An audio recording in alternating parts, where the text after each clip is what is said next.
Untuk akreditasi mungkin saya bilang kita sekarang saya sebut dengan menuju unggul. Kan saya udah S2, mungkinkah gitu saya langsung bisa nih dapat peluang kerja yang mungkin lebih tinggi daripada yang S1 gitu, Bu?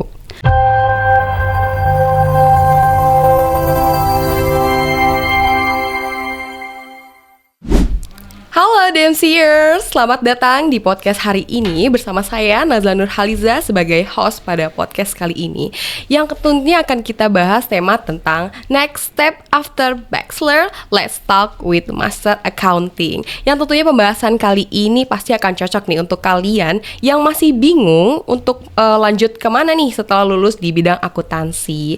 Bersama Ibu Ina Indriana selaku Kaprodi Magister Akuntansi. Selamat datang Ibu. Selamat datang. Apa kabar Ibu? Alhamdulillah sehat. Alhamdulillah ya Bu. Baik, mungkin kita langsung ke pembahasan kita saja kali ya Bu ya. Karena pasti banyak nih yang penasaran dan ingin tahu nih Bu tentang lulusan S1 dan S2 akuntansi nih, perbedaan kompetensi dalam dunia kerja dan kenapa sih kita harus melanjutkan ke magister akuntansi ini Ibu. Oke, baik, terima kasih Mbak Najla sebelumnya. Baik, sebelum kita ngobrol panjang tentang kenapa harus tadi mahasiswa S1 harus lanjut ke S2 gitu ya. Betul. Mungkin saya kasih info sedikit terkait dengan magister akuntansi. Magister akuntansi ini dapat izin operasional dari Kementerian tahun 2014, tepatnya tanggal 7 Juni 2014. Dan mulai menerima mahasiswa di 2015, dan insya Allah berarti 2 bulan lagi kita akan ulang tahun di bulan Mei tanggal 7 ya. Iya betul. Nah mudah-mudahan nanti kita bisa memberikan, magister akuntansi ini bisa memberikan makna lah ya, bisa memberikan kontribusi gitu nantinya. Bukan hanya di lingkungan Untirta, tapi juga mungkin tadi tarafnya mungkin di industri yang nasional gitu ya. Betul. Seperti itu. Nah, bedanya apa sih pendidikan S1 akuntansi atau kompetensi mahasiswa S1 dengan S2? Nah, kalau di S1 mungkin mahasiswa itu tadi diberikan dasar. Betul. Diberikan dasar bagaimana tadi menyusun laporan keuangan. Betul. Sehingga kompetensi utama yang nanti dihasilkan dari lulusan S1 itu minimal tadi harus bisa menyusun laporan keuangan. Saya katakan minimal lah ya. Minimal. Tapi kalau untuk S2 kita tidak ada pada tataran tadi menyusun. Jadi menyusun laporan keuangan. Di S1 memang sudah diajarin bagaimana cara menginterpretasikan laporan keuangan. Di S2 tadi bagaimana kita menggunakan laporan, bukan hanya laporan keuangan, tapi juga laporan keuangan untuk pengambilan keputusan gitu. Nah itu mungkin bedanya ya. Oh mungkin di S1 tuh kita lebih ke dasarnya gitu ya Bu ya. Dan di S2 ini mungkin kita lebih ke jenjangnya lagi yang lebih serius mungkin seperti itu ya Bu ya. Jadi advance lah ya, lebih advance. Betul. Oke nih, jika kita membahas nih Bu dalam seputar dunia industri akuntansi saat ini kan kita pasti tahu ya Bu ya tentang kualifikasi yang tinggi untuk kita bisa masuk ke dalam dunia industri ini nih Bu. Dengan adanya statement seperti ini menurut Ibu bagaimana nih Bu? Yang jelas ketika misalkan tadi permintaan akuntansi ini kalau kita selalu hubungkan berarti dengan perubahan ekonomi lah ya. Betul. Ekonomi sekarang kan tadi mungkin kita sudah mulai kita katakan bahwa ekonomi sudah global gitu ya, artinya tidak ada batasan-batasan. Nah akuntansi dengan perubahan global ini berarti juga harus bisa menyesuaikan tuh, karena tadi dengan tadi ekonomi yang mengglobal dimungkinkan bahwa tadi operasional perusahaan juga tidak terbatas di dalam negeri, artinya bisa di luar negeri. Betul. Mungkin ada perusahaan yang punya tadi anak perusahaan di luar negeri, artinya bahwa tadi penting bagi tadi lulusan akuntansi untuk menguasai misalkan tadi standar pelaporan yang berlaku internasional gitu seperti itu. Betul. Terus berarti juga diperlukan kompetensi lain, misalkan penguasaan dalam bahasa Inggris misalkan seperti itu. Betul. Berarti dari magister akuntansi sendiri ini pasti punya peluang atau masuk ke dalam dunia industri ini ya Bu ya pasti. Ya itu sudah pasti ya kalau misalnya itu. Nah sasaran sebenarnya kompetensi yang dicapai oleh program magister akuntansi ini, kita tadi lulusan kita berharap bahwa nanti dia akan menjadi professional accountant. Jadi bukan hanya kalau mungkin di S1 tadi dia bisa hanya tadi sebatas dia kalau misalnya tadi saya bilang kompetensinya bisa menyusun laporan keuangan, tapi di sini jenjangnya berarti akan hanya menjadi staff accounting. Tapi untuk di S2 tadi levelnya itu udah naik. Jadi mungkin dia lulusan S2 itu nantinya bisa menjadi tadi posisinya sudah ada di supervisor atau di manajer gitu. Jadi sehingga tadi dia keterampilan yang dibutuhkan bukan hanya keterampilan dalam proses tadi penyusunan, tapi juga terus proses pengambilan keputusan dengan menggunakan data-data akuntansi yang ada tadi gitu. Berarti dalam bisa diartikan mungkin di S1 itu dengan S2 pasti jika kita masuk ke dalam dunia industri kita ada di tempatnya kita masing-masing gitu ya Bu. Maksudnya seperti kalau misalnya yang Ibu bilang tadi yang S2 mungkin kita bisa lebih ini karena bisa mendapatkan jabatan yang lebih tinggi mungkin maksud saya karena dari segi metode pembelajarannya juga kurikulumnya mungkin lebih mendalam di S2 ini mungkin seperti itu ya Bu ya. Iya betul. Oke, mungkin kalau misal kita membicarakan tentang keunggulan dari program Magister Akuntansi ini nih Bu. Nah, yang membedakan mungkin ya dari program Magister yang lain itu seperti apa Bu? Oke, baik. Saya maaf kalau saya agak sedikit kepedean mungkin ya. Iya, baik Bu. Mungkin gini, pertama kita punya keunggulan pertama nih, kita negeri. Iya, betul. Oke ya. Mungkin kalau kita bilang bahwa Untirta boleh nggak saya bilang kalau Untirta itu mungkin satu-satunya universitas negeri yang ada di Banten ya. Betul. Kalau saya katakan mungkin UPN masuk kata Jakarta gitu ya. Betul. Tapi kalau misalkan tadi kita ngomonginnya universitas negeri yang ada di Banten, pasti kita bilangnya ada Untirta gitu ya. Untirta. Nah itu dengan status kita PTN kita punya keunggulan tuh. Oh. Nah gitu ya, PTN tuh beda dengan PTS ya. Oh iya. Nah, tadi mungkin dari sisi kalau PTN mungkin tadi juga dia punya daya tarik tersendiri tuh bagi mahasiswa ketika dia lulus dari PTN dibandingkan dengan PTS gitu ya. Betul. Nah, itu yang pertama. Yang kedua mungkin tadi kita lumayan berdiri cukup lama ya, hampir 20 tahun. Artinya bahwa tadi pengalamannya juga sudah cukup banyak gitu ya. Betul. Lulusannya sudah cukup banyak. Keunggulan lain mungkin juga dari pengajar. Ya, kita punya pengajar. Pengajar kita itu seluruhnya saya pastikan adalah doktor. Ya. Nah, itu lulusannya ada yang dari dalam negeri, ada yang di luar negeri gitu ya. Betul. Terus kemudian para profesor juga pengajarnya. Nah, itu juga mungkin belum tentu dimiliki oleh prodi lain ya, yang maksudnya prodi lain ya seperti itu. Itu keunggulan. Untuk akreditasi mungkin saya bilang kita sekarang saya sebut dengan menuju unggul. Mudah-mudahan nih di bulan lalu kami baru submit untuk akreditasi. Mudah-mudahan di tahun ini kita bisa mendapatkan tadi unggul. Amin. Semoga Ibu ya. Amin. Nah mungkin keunggulan lain ya, ini karena ada tuntutan dari akreditasi bahwa kita harus unggul. Setahun belakangan kita juga coba untuk melibatkan mahasiswa S2 ya. Mahasiswa S2 itu kan susah ya, karena sebagian besar kerja. Jadi kalau mereka mau dilibatkan untuk kegiatan-kegiatan jurusan itu atau prodi tadi agak susah. Nah, saya coba merangkul mereka untuk ikut serta. Tadi kita kalau misalnya prodi punya kegiatan saya ikutkan gitu. Nah, beberapa kegiatan yang sudah coba digagas adalah mengadakan kegiatan pengabdian internasional. Nah, jadi tahun lalu kita pengabdian internasional melibatkan mahasiswa juga mengajak mereka untuk pengabdian internasional di Malaysia. Terus tahun ini alhamdulillah nih ada 11 mahasiswa Magister Akuntansi beberapa bulan lalu ya ikut kegiatan pengabdian internasional di Thailand. Mungkin itu juga salah satu keunggulannya ya gitu. Keren banget ya berarti ya. Udah go internasional ya berarti kita ya Bu ya. Amin, mudah-mudahan. Nah, mudah-mudahan.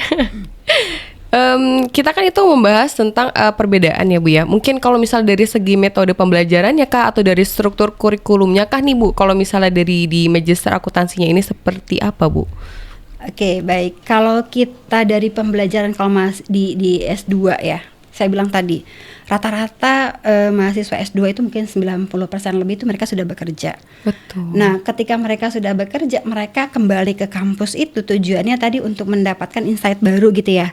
Di kampus. Secara praktek mereka udah tahu tuh. Betul. Tapi mereka ingin tahu secara teorinya seperti apa sih, mungkin mereka ada perbandingan. Nah, justru posisi itu menguntungkan buat kami para pengajar. Oke. Karena kita bisa membandingkan antara teori dengan prakteknya.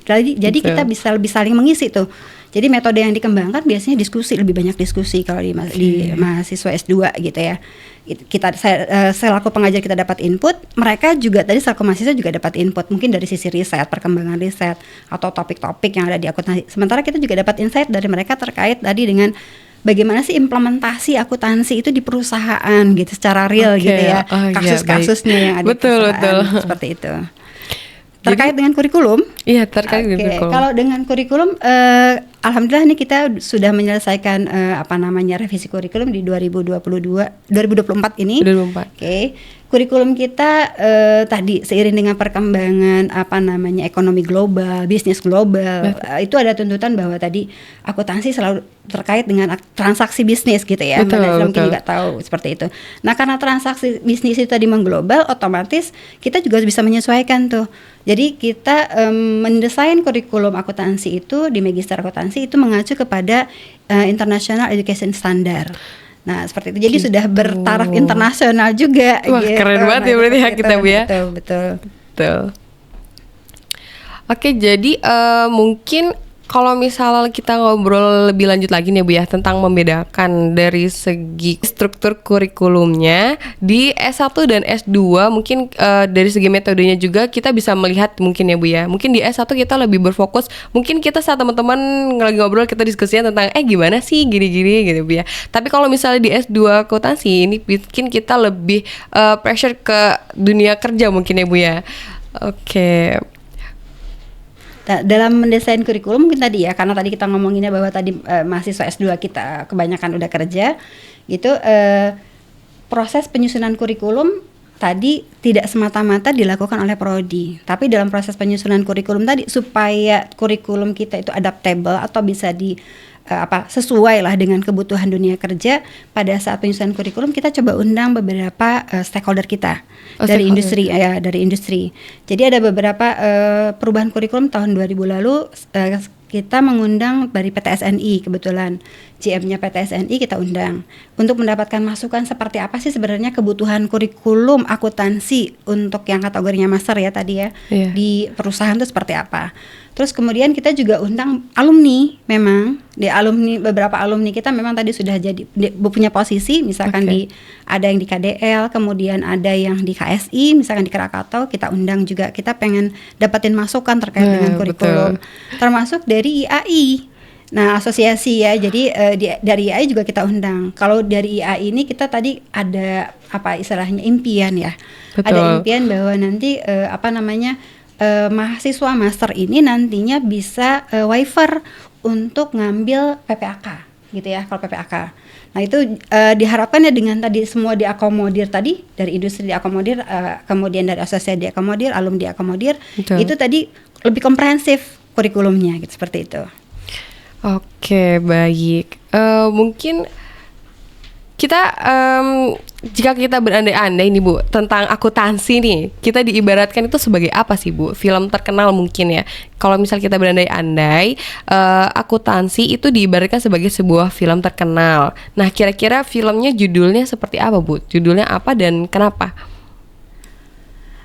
Oke, kalau kita ngomongin akuntansi sebetulnya kita ngomongin masalah akuntabilitas gitu ya, pelaporan. Kan saya bilang kalau saya kategorikan atau analogikan ke sebuah film terkait dengan akuntabilitas, karena saya udah lama banget sebenarnya nggak nonton film. Betul. Jadi saya juga bingung apa kira-kira gitu. Tapi mungkin secara istilahnya sederhana lah, orang kalau mengenal akuntansi itu apa sih di dalam benak misalkan orang-orang tuh terkenal akuntansi, pokoknya sisi debit dan sisi kredit tuh harus sama, atas balance gitu ya. Balance ya. Gitu ya, seperti itu. Tadi mungkin ya, tadi kalau misalnya kita pasangan berarti harus kapelan nih, nggak gitu ya, kayak gitu ya.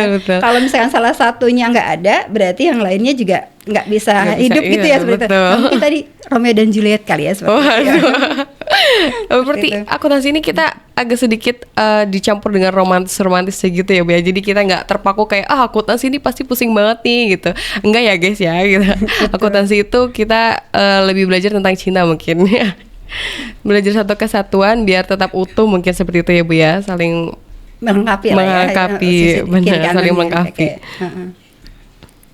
Oke, mungkin kalau kita membahas tentang bagaimana dunia akuntansi nih Bu, yang berkembang pesat saat ini, pasti kan kita juga sudah merasakannya Bu ya, seperti adanya digitalisasi dan teknologi keuangan. Menurut Ibu, dengan perkembangan seperti ini, adanya seperti apa Bu? Bagaimana? Ada optimistik, ada pesimistik gitu ya. Saya katakan gitu. Optimistiknya keberadaan AI. Iya, Dengan betul. adanya misalkan tadi teknologi misalkan ada aplikasi dan lain-lain gitu ya. Betul. Itu memudahkan pekerjaan orang akuntan sebetulnya. Betul. Ya, memudahkan pekerjaan orang akuntan. Tapi juga ada pihak yang pesimis sebetulnya. Dengan adanya akuntan, dengan adanya tadi AI, dengan adanya teknologi, jangan-jangan profesi akuntansi ini bakal punah nih gitu ya. Nah, itu tadi ya. Kenapa bisa punah gitu? Karena tadi kalau orang berpikirnya hanya akuntansi itu tadi hanya sebagai menyusun laporan keuangan, itu bisa dilakukan dengan menggunakan aplikasi. Ya.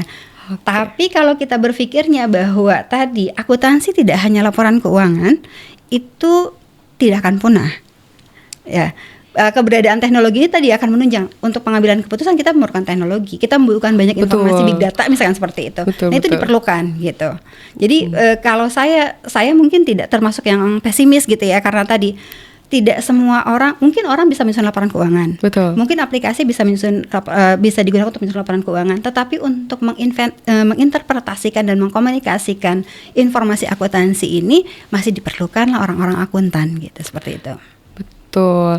Jadi kalau misalnya ada teknologi-teknologi sekarang seperti AI itu kita bisa lebih membantu kita untuk mengerjakan tugas ya Bu ya. Betul. Lebih bisa membantu kita untuk mengerjakan apa sih nih yang kita nggak mengerti, apa sih yang tidak salah. Tapi kemungkinan sepertinya ada nih Bu, dari beberapa mungkin dari pengajar atau seperti yang membantu kita gitu tentang AI ini, sepertinya ada yang tidak setuju atau kayak kenapa sih harus kita menggunakan AI, kenapa kita nggak ngertiin sendiri gitu kan, pasti kan ada pro kontranya ya Bu ya. Kalau menurut Ibu sendiri, Ibu setuju atau tidak nih Bu dengan adanya mahasiswa mungkin yang menggunakan AI untuk membantu pekerjaan kita agar lebih mudah gitu, seperti apa Bu?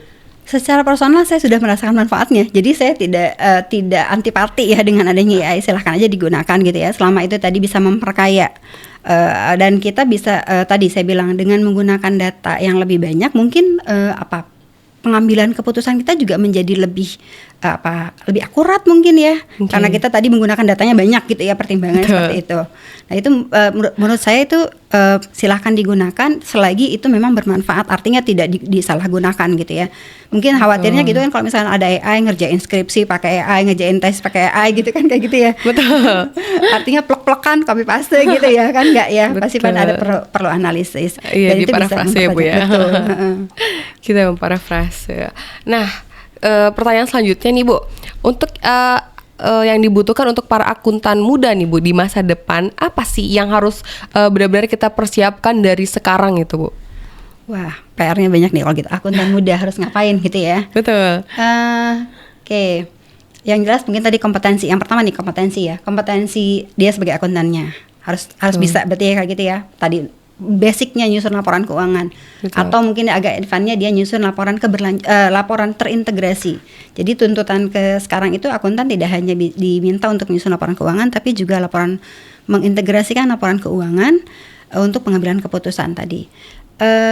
Masalah etika juga ya, mungkin ya etika. Nah itu gini, akuntan itu kan mungkin riskan, profesi yang sangat riskan. Betul. Ya, artinya tadi kita tetap harus punya punya pedoman kan. Akuntan itu profesi ya. Betul. Kalau ke dokter berarti harus terikat pada kode etik. Berarti kita harus juga paham kode etik kita sebagai akuntan. Apa yang boleh, apa yang nggak boleh, itu harus tahu. Betul. Gitu ya. Jadi akuntan muda supaya tidak terjebak kepada hal-hal yang tidak diinginkan nih sebagai profesi akuntannya.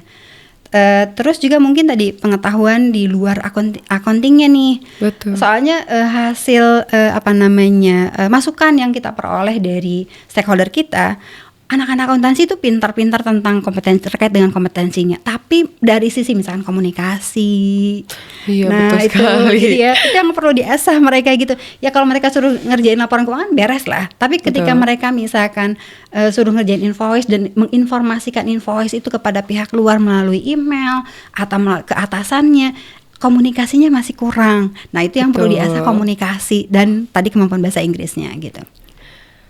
Oke, jadi mungkin lebih akuratnya lagi mungkin yang harus dipersiapkan itu sebenarnya yang paling intinya dari semua yang Ibu katakan itu sebenarnya menurut Ibu apa sih yang lebih penting dari yang harus kita persiapkan itu, Bu? Ya tadi saya bilang kompetensinya deh ya, kompetensi dia sebagai accountingnya yang jelas itu harus ada tuh. Terus tapi ada kompetensi lain yang juga harus dipersiapkan karena tadi akuntansi terkait dengan bagaimana si akuntan tadi bisa mengkomunikasikan, berarti dia juga harus mempunyai ilmu komunikasi gitu ya. Betul. Kayak gitu. Jika nih Bu, ada mahasiswa nih, kita tuh sebenarnya pintar banget nih atau jago banget nih kita tuh untuk menyusun laporan keuangan. Tapi jika misalnya kita tidak bisa berkomunikasi dengan baik, dengan baik, itu seperti apa Bu? Mungkin ada tips dari Ibu gimana caranya kita tuh biar bisa berkomunikasi dengan baik gitu Ibu? Kalau komunikasi masalah skill yang bisa dilatih ya kalau menurut saya sih ya. Betul. Apa istilahnya? Kadang-kadang mungkin sebenarnya kalau kita berbicara tadi apa namanya Gen Z ya, kalau kita ngomongin Gen Z, nah itu tadi. Jadi kalau kita ngomonginnya Gen Z, kecenderungannya kan mereka lebih banyak sibuk dengan gadget kan ya, iya, gitu betul, maksudnya. betul. Jadi kok mereka cukup tadi komunikasi dengan gadget, tapi lakukanlah komunikasi secara real. Maksudnya tadi dengan orang, karena beda tingkat kesulitannya beda loh ya. Kalau kita komunikasi dengan gadget, dengan komunikasi dengan real, kita harus bisa memilah nih, saya komunikasi dengan siapa. Betul. Orang yang lebih tua kah, orang yang punya lebih posisi kah, berarti bahasa yang kita gunakan juga berbeda. Saya berkomunikasi dalam konteks formal atau informal. Nah, itu juga harus dipelajari hal-hal seperti itu gitu. Betul, baik Ibu. Mungkin kita langsung ke pembahasan tentang prospek karir nih Bu.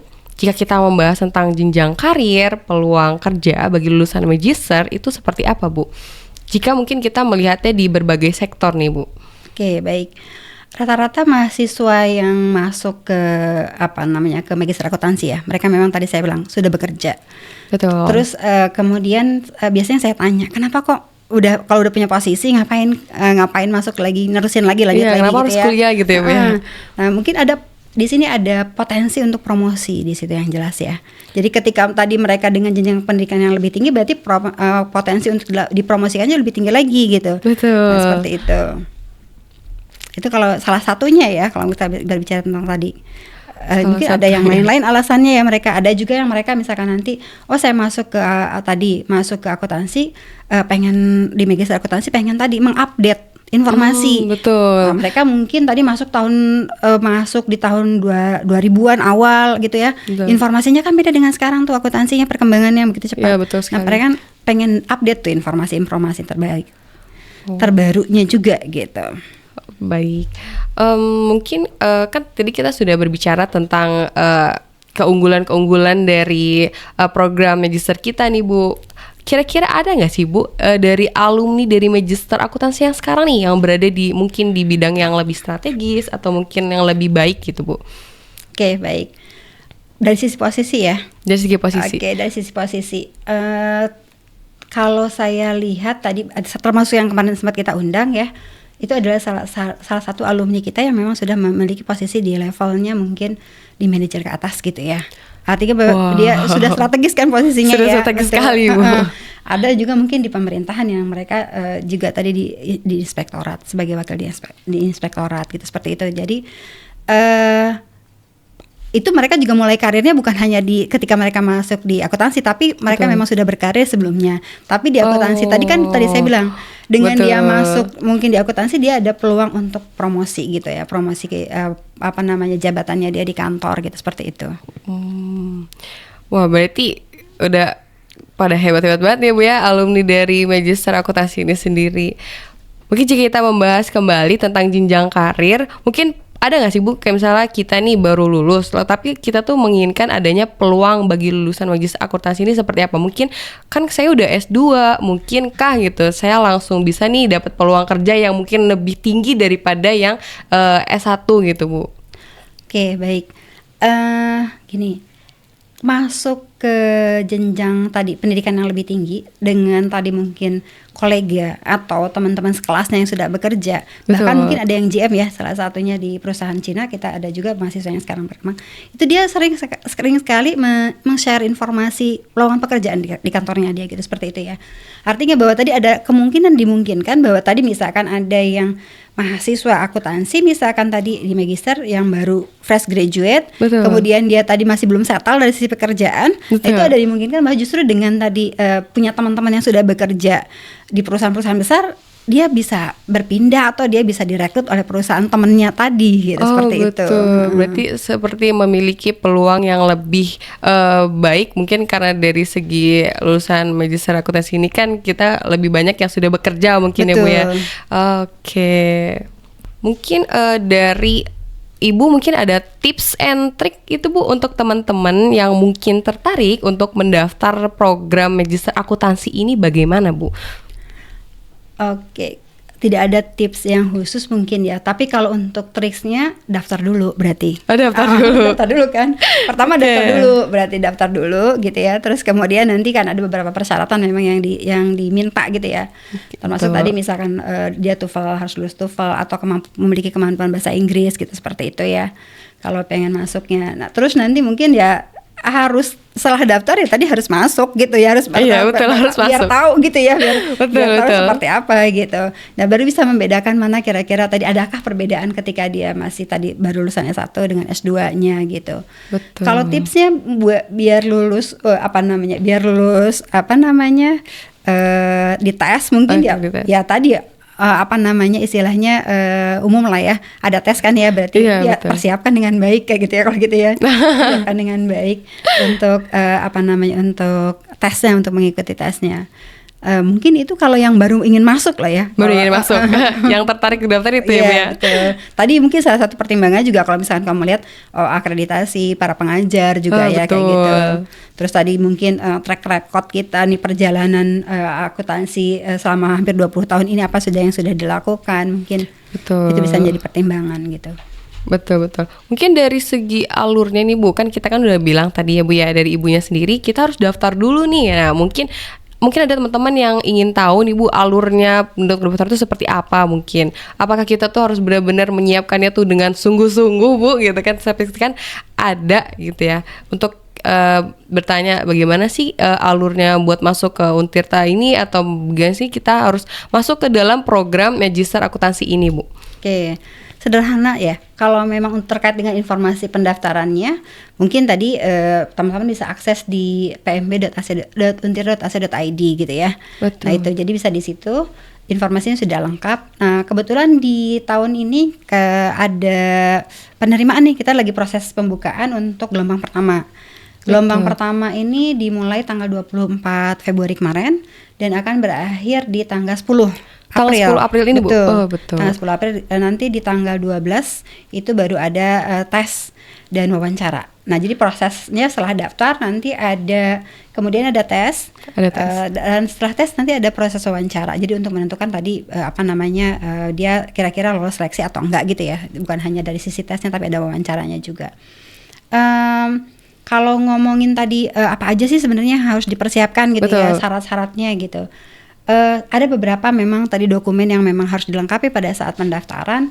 Misalkan tadi ijazah dan transkrip untuk yang dari S1 ya. Betul. Terus yang kedua tadi sertifikat akreditasi dari perguruan tinggi sebelumnya, berarti S1-nya. Betul. Terus kemudian bagi yang sudah bekerja, biasanya udah bekerja seperti saya bilang, Betul. itu harus ada rekomendasi dari atasan. Betul. Nah, rekomendasi atasan, terus kemudian ada surat juga surat izin belajar, Surat izin. betul. Surat izin belajar dari atasan. Tadi karena mungkin pada saat nanti proses perkuliahan ada aja dia izinkan dari kantor gitu ya. Iya, betul. Nah, lebih baik diketahuin dulu tuh sama atasannya gitu, kayak gitu. Oh, begitu. Jadi kayak ada izin dari atasan, terus kemudian ada juga TOEFL tadi yang TOEFL. yang harus diupload, dan ada surat kesanggupan pembiayaan. Ya, surat kesanggupan membayar. Oh, Karena karena nggak ada UKT ya kalau di S2 ya. Jadi memang tadi untuk biayanya SPP-nya 8,5 juta per semester. Oke, biaya kuliahnya. Nah, itu jadi lumayan ya. Jadi ada ya, kesanggupan jangan-jangan masuk habis itu nggak sanggup bayar gitu ya, kayak gitu ya. Betul. Nah, jadi harus kesanggupan membayar tadi. Untuk pendaftaran mungkin tadi sudah dibuka dan nanti insya Allah mungkin ada di gelombang kedua. Tahun ini kita ada 3 gelombang. Gelombang pertama tadi tanggal 20 sampai 10 April. Betul. Terus kemudian gelombang keduanya tanggal 24 April sampai 29 Mei. Terus kemudian gelombang ketiganya tanggal 10 Juni sampai 10 Juli. Oke. Gitu. Ya. Oke, Bu. Gitu, misalnya kalau Ibu harus mendeskripsikan magister akuntansi dalam 3 kata nih, Bu. Apa sih kata yang akan kira-kira Ibu pilih? Oke, magister akuntansi dalam 3 kata. Keren. Oke. Terus kemudian tadi global. Oke. Satu lagi mungkin tadi terpercaya. Ya. Keren, global, terpercaya. Mungkin Ibu bisa sedikit dijelaskan kenapa Ibu memilih kata-kata tersebut? Oke. Kalau saya ngomongin keren, mungkin tadi saya bilang tadi pengajar. Ya, komposisinya tadi kan. Betul. Artinya ketika tadi misalkan kualifikasi pengajarnya itu dokter, kita harapkan bahwa tadi otomatis ilmunya banyak dong gitu ya. Betul. Yang bisa di-sharing gitu ya, kayak gitu betul. Ya. Dia punya tadi profesor juga, berarti dari sisi keilmuan dia udah mantap betul gitu ya, kayak gitu ya. Itu keren. Yang pertama. Keren yang kedua tadi bilang dalam rangka internasionalisasi tadi kita juga pengennya jadi mahasiswa itu punya pengalaman internasional. Betul sekali, nah, itu. Bu. Betul. Jadi itu yang saya bilang kita udah mulai rintis, mudah-mudahan nanti efisiensi anggaran tidak menjadi kendala ya. Jadi kita tetap tadi bisa internasionalisasinya tetap jalan gitu ya, seperti itu. Nah, kita juga punya mitra-mitra internasional kebetulan. FEB ini punya beberapa mitra internasional, ada yang dari Prince of Songkla University, terus kemudian ada University Science Malaysia. Jadi kita punya partner yang di luar gitu ya, punya partner di luar. Nah, mungkin dengan tadi calon mahasiswa masuk ke kita itu jadi tadi punya pengalaman internasional, itu yang membuat saya mungkin tadi bisa kita keren gitu ya. Nah kemudian tadi kata yang kedua saya lupa. Global. Nah tadi dari sisi kurikulum kita katakan kurikulum kita tadi mengacu kepada International Education Standard, berarti yang sifatnya global gitu ya. Betul. Nah itu tadi kita bisa dengan mengikuti kurikulum internasional, berarti kita sudah berusaha jadi tadi mengglobal gitu ya. Betul. Lulusan kita global, wawasan global. Yang ketiga tadi terpercaya. Nah dari sisi terpercayanya mungkin tadi ditunjang dengan tadi komposisi pengajar gitu ya, kayak gitu ya. Artinya bahwa tadi kita berharap bahwa dengan komposisi pengajar, dengan begitu pengalaman yang begitu dengan begitu banyak tadi para pengajarnya, perjalanan akuntansinya S2-nya sendiri sudah cukup panjang gitu ya. Terus ditunjang dengan tadi kita adalah PTN, berarti tadi kita punya PTN itu punya perhatian tersendiri gitu ya. Maksudnya beda dengan PTS, mungkin tadi dikelolanya ya tergantung tadi mungkin si ownernya gitu ya. Tapi kalau PTN kan ada dalam pengawasan pemerintah gitu ya, seperti itu. Nah mau nggak mau kan kita harus mengikuti kualifikasi yang ditetapkan oleh pemerintah gitu ya, seperti itu. Nah itu yang mungkin akan lebih terpercaya gitu di situ. Oke, keren banget ya Bu ya, berarti kata-katanya yang diambil. Nah, kalau dari pokok pembahasan yang kita bicarakan, kita bisa mendapat banyak informasi nih yang dapat membantu kita untuk menyusun langkah kita ke depannya. Jadi teman-teman yang mau lanjut ke magister akuntansi nih, bisa banget nih ngambil informasi dari pembahasan kita kali ini. Baik Ibu, terima kasih atas waktunya dan informasi yang kita dapat hari ini. Semoga kita bisa bertemu lagi di lain kesempatan Ibu. Terima kasih kembali Ibu. Nah teman-teman yang tertarik untuk melanjutkan magister akuntansi, boleh banget didaftar di akuntansi. Kalian pantengin aja nanti channelnya ya guys ya. Ditunggu ya teman-teman untuk tanggal pendaftarannya. Saya Nazla Nurhaliza. Terima kasih untuk teman-teman yang sudah menonton dan mendengarkan podcast ini sampai akhir. Sampai jumpa di podcast selanjutnya.